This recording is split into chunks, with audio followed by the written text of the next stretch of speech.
हाय, मी Swati सांडभरा YouTube चॅनलवर अगदी मनापासून तुमचं स्वागत करते। अगदी 3 बटाट्यांपासून आपण भन्नाट रेसिपी पाहणार आहोत, नवरात्री स्पेशल। तर इथे मी 3 बटाटे घेतलेले आहेत, तर आपल्याला बटाट्याची साल काढून घ्यायची आहे। तर इथे मी बटाट्याची साल काढून घेते। एकदम कमाल रेसिपी आहे, व्हिडिओ शेवटपर्यंत पहा, व्हिडिओ स्किप करू नका। तर इथे मी 3 बटाट्याची साल काढून घेतलेली आहे। तर बटाट्याची साल काढून झाल्यानंतर आपल्याला एका ताट घ्यायचं आहे आणि जे आपण बटाटा किसणी घ्यायची आहे। तर आपल्याला ताटामध्ये 1 ग्लासभर पाणी घालायचं आहे आणि आपल्याला बटाटा किसून घ्यायचा आहे। तर त्या किसणीमध्ये छोटी किसणीसुद्धा येते, तुम्ही छोट्या किसणीने किसलं तरी काही हरकत नाही। तरी इथे मी बटाटा किसणीने किसून घेते, एकदम पातळ किसलेला आहे। तर पूर्णपणे आपल्याला बटाटा किसून घ्यायचा आहे।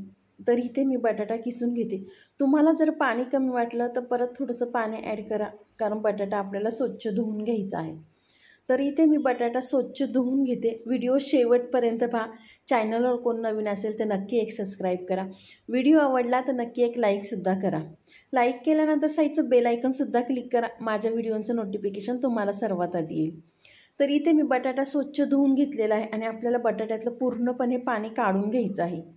तर एका बाउलमध्ये इथे मी बटाटा घेतलेला आहे, स्वच्छ धुवून घट्ट पिळून घेतलेला आहे।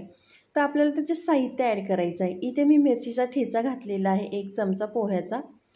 तर मिरचीचा ठेचा घातल्यानंतर आपल्याला अर्धा चमचा जिरं घालायचं आहे। जिरं घातल्यानंतर इथे मी 2 ते 3 चमचे शेंगदाण्याचा कूट घातलेला आहे। शेंगदाण्याचा कूट घातला की त्याचं बाइंडिंग छान होतं आणि आपल्याला पराठा करायला सोपंसुद्धा जाणार आहे।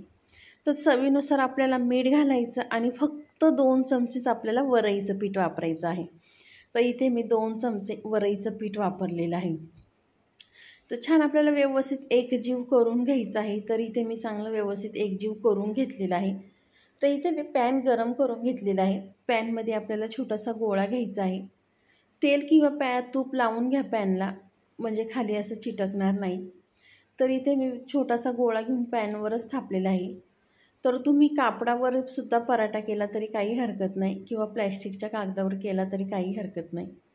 तर आपल्याला थोडंसं तेल सोडायचं आहे आणि झाकण ठेवून एका साईडने छान असा खरपूस भाजायचा आहे। तर बटाट्यापासून खूप साऱ्या रेसिपी असतात, पण ही अगदी 10 मिनिटात होणारी रेसिपी आहे।